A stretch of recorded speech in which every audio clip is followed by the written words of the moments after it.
श्रोताओं नमस्कार। आज के इस कार्यक्रम में हमारे साथ हैं प्रोफेसर जगमोहन सिंह राणा, जो कि उत्तराखंड के एक मशहूर शिक्षा शास्त्री हैं और उत्तराखंड लोक सेवा आयोग के पूर्व अध्यक्ष भी हैं। आज प्रोफेसर राणा से हम संविधान दिवस पर बातचीत करने जा रहे हैं। संविधान की सार्थकता क्या है आज के समय में, उस पर भी बातचीत करेंगे। प्रोफेसर राणा, कार्यक्रम में आपका बहुत बहुत स्वागत है। बहुत बहुत धन्यवाद संकल्प जी। मैं आकाशवाणी का आभारी हूं कि उन्होंने मुझे इस विशिष्ट दिवस के उद्बोधन के लिए यहाँ पर आमंत्रित किया। प्रोफेसर राणा, सबसे पहले जो हमारा सवाल रहेगा हमारे युवाओं के लिए, जिन्होंने संविधान को शायद बनते तो नहीं देखा, लेकिन वो ये जानना जरूर चाहेंगे संविधान बनने की शुरुआत कब हुई और संविधान दिवस सबसे पहले तो हम मनाते ही क्यों हैं? बहुत अच्छा प्रश्न है आपका। हम सभी जानते हैं कि 26 नवंबर 1949 को और भारत का जो संविधान है, जिसको हम भारत का संविधान के नाम से जानते हैं, इसकी उद्घोषणा हुई थी और संविधान सभा के द्वारा इसे अंगीकृत किया गया था, इनेक्ट किया गया था, अडॉप्ट किया गया था और उसको अध्यावित किया गया था, यानी उसके प्रारंभ हुई थी। कृतज्ञ राष्ट्र तब से इसको और विधि दिवस के रूप में हर साल 26 नवंबर को मनाता आया है।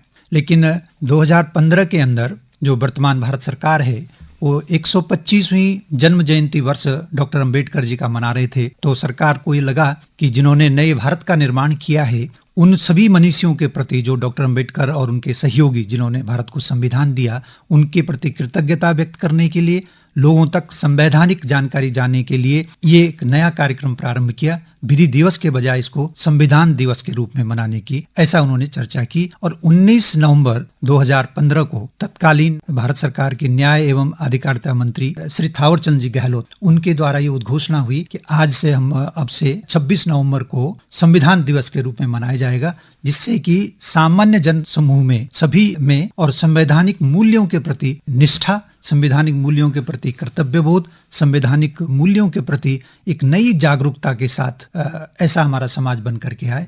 तब से ये संविधान दिवस के रूप में मनाया जाता है। अगर हम बात करें इसके बनने की शुरुआत कैसे हुई, क्या प्रक्रिया थी, थोड़ा उसके बारे में बताइए। बहुत अच्छा आपने ये प्रश्न किया है, क्योंकि हमारा जो देश था कॉलोनियल रूल के अंडर था। हम सब लोग जानते हैं कि गवर्नमेंट ऑफ इंडिया एक्ट 1919 और 1935 के द्वारा हम लोग शासित होते, लेकिन 1930 के अंदर 26 जनवरी 1930 के अंदर एक इस देश के अंदर एक राष्ट्रव्यापी आंदोलन खड़ा हुआ, जिस आंदोलन के माध्यम से हमारे नेताओं ने, हमारे मनीषियों ने कहा कि भारत को पूर्ण स्वराज्य चाहिए। इस बात को और बड़ी सिद्धता के साथ ब्रिटिश कॉलोनियल रूल को भी समझ में धीरे धीरे आने लगा कि अब तो इस आंदोलन को नहीं रोका जा सकता है। बट चूंकि 1935 एक्ट उसमें बहुत सारी ऐसे प्रोविजन लेकर के आए, लेकिन फिर भी वो एक्ट इस प्रकार से था कि वो अल्टीमेटली कॉलोनियल रूल को ही सपोर्ट करता था। तो 35 के अंदर और इस बात को लेकर के और जब ये चर्चा आई तो ऐसा हुआ कि भाई कैसे इसको वो करके लिया जाए। तो एक विचार बहुत तेजी से आगे आने लगा कि अब भारत को जो है पूर्ण स्वतंत्रता मिलनी चाहिए,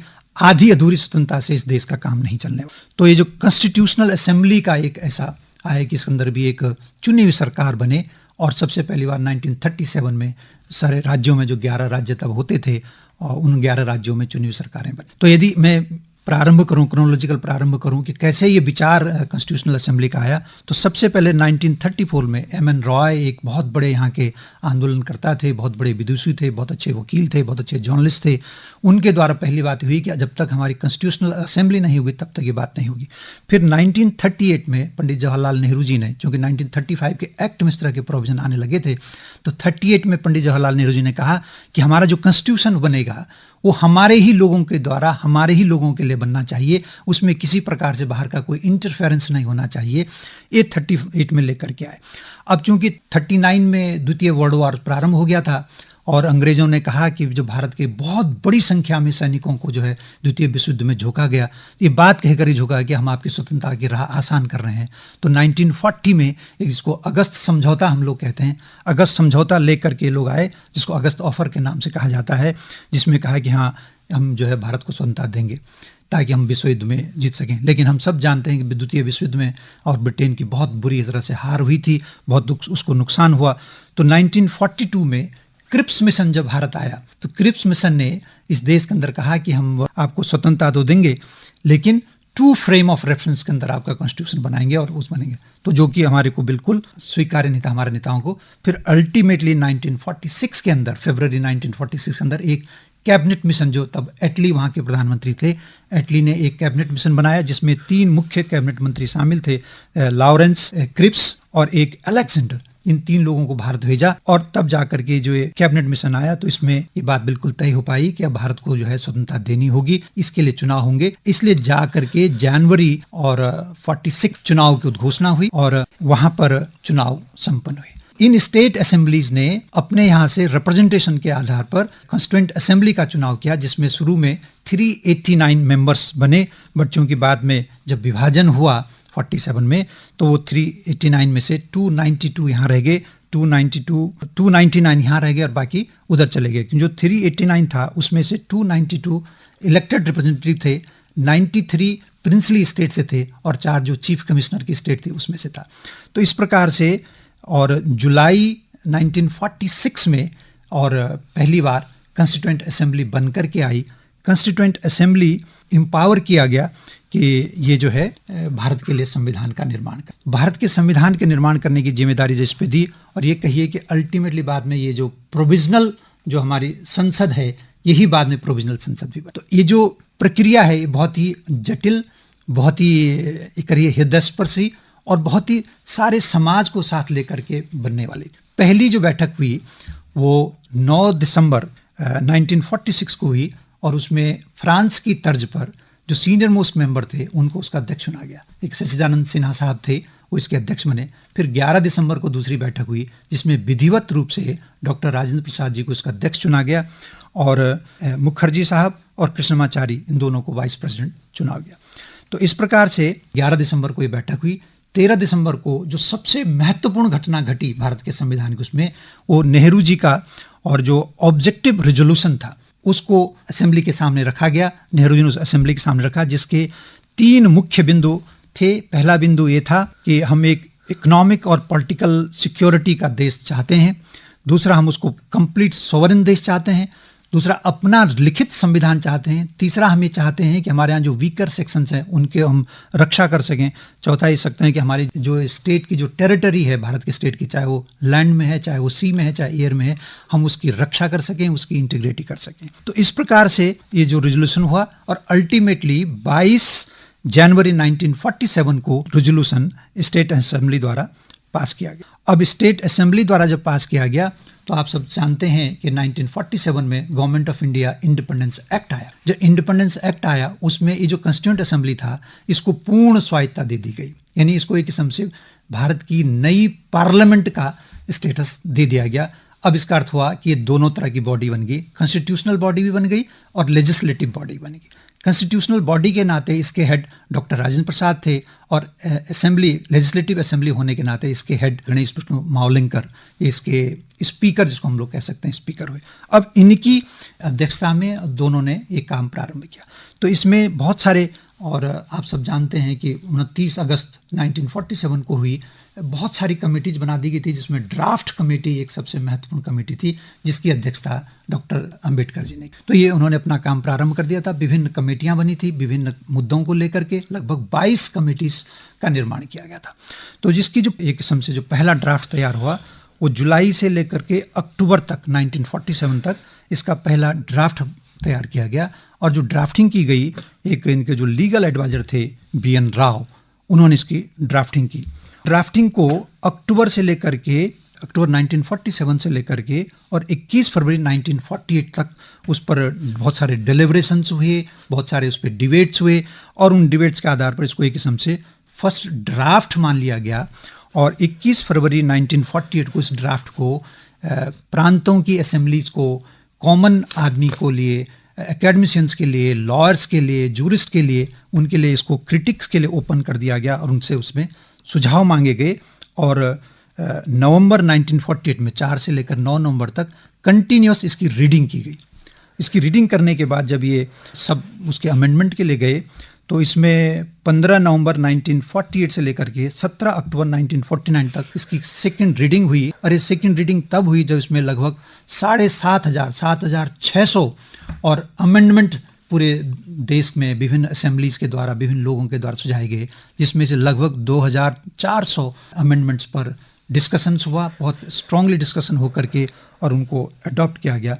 अल्टीमेटली फिर 14 से 26 नवंबर 49 पर इस पर जो है थर्ड और रीडिंग हुई और 26 नवंबर 1949 को इसको हमारे कंस्टिट्यूएंट असेंबली द्वारा अडॉप्ट किया गया, इनेक्ट किया गया और ये कहा गया कि हम भारत के लोग भारत को अपना एक संविधान देते हैं जो इसको एक संप्रभु राष्ट्र गणराज्य के रूप में विकसित करे।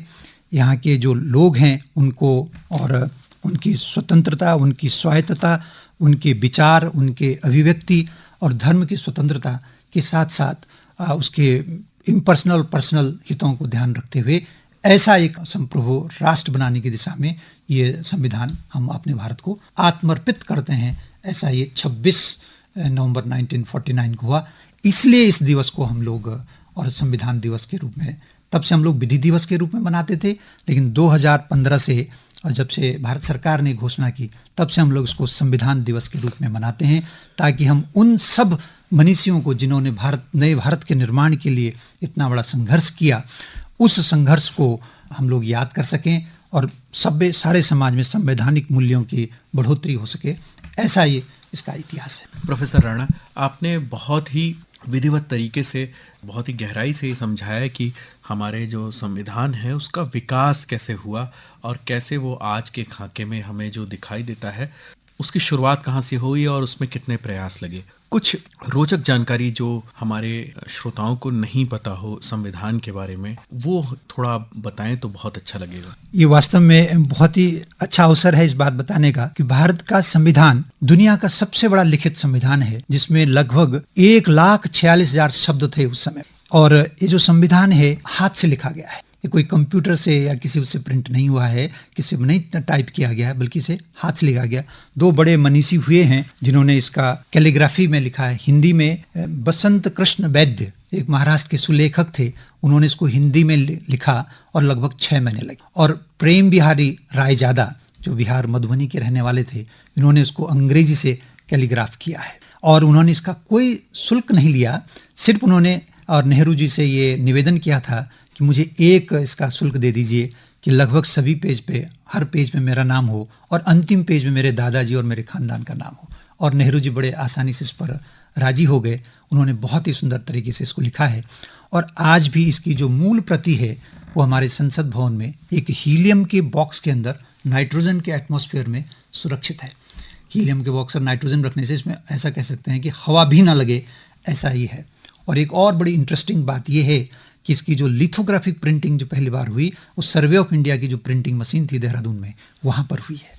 तो ये एक बहुत बड़ा ये रोचक तथ्य इसका है। दूसरा रोचक तथ्य ये है कि जो पहला जो ड्राफ्ट हुआ था उसमें लगभग 395 धाराएं थी, 22 पार्ट्स में बना था, 8 शेड्यूल किए गए थे। और ये जो कॉन्स्टिट्यूशन जब हम राइट कर रहे थे हमारी समिति और पूरा इसमें क्या, तो उसमें 2 वर्ष 11 माह और 18 दिन लगे। इसमें लगभग 167 बैठकें हुई और लगभग 11 सत्र आहूत हुए। तो ये एक बहुत बड़ी अच्छी जानकारी है।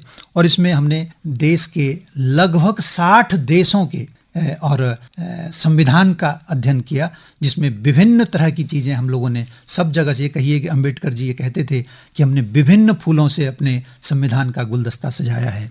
जैसे संसदीय व्यवस्था ब्रिटेन से ली, मौलिक अधिकार अमेरिका से लिया, नीति निर्देशक जो तत्व हैं वो आयरलैंड से लिए, स्वतंत्रता, समानता, बंधुता ये हमने फ्रांस से ली है, संघीय ढांचा कनाडा से लिया है और जर्मनी से आपातकाल, इस तरह की व्यवस्था। तो ऐसे दुनिया भर के चीज़ों को लेकर के एक और बात है कि संविधान की सबसे बड़ी रोचक बात यह है कि संविधान को इस तरह से बनाया गया है कि नोबडी इज सैक्रोसेंट। कोई ऐसा नहीं इसमें, चाहे वो देश का राष्ट्रपति ही क्यों ना हो, देश का प्रधानमंत्री ही क्यों ना हो, चाहे प्रदेश का मुख्यमंत्री, किसी के पास भी एब्सोल्यूट पावर किसी के पास नहीं है। चेक एंड बैलेंस का इससे अच्छा समन्वय किसी संविधान में नहीं मिलता है। अनुच्छेद 13 कहता है संविधान के खिलाफ यदि कुछ भी कानून, क्योंकि संसद को कानून बनाने की स्वतंत्रता है, यदि कुछ भी कानून उसके अगेंस्ट है तो वो अपने आप ही शून्य हो जाएगा। वह जैसे ब्रिटेन की जो संसद है वो जो कुछ कानून पास कर देती है वो बाइंडिंग होती है। तो ऐसी इसकी एक रोचकता ये भी है। ऐसी बहुत सारी रोचकताएं हमारे इस संविधान की हैं। और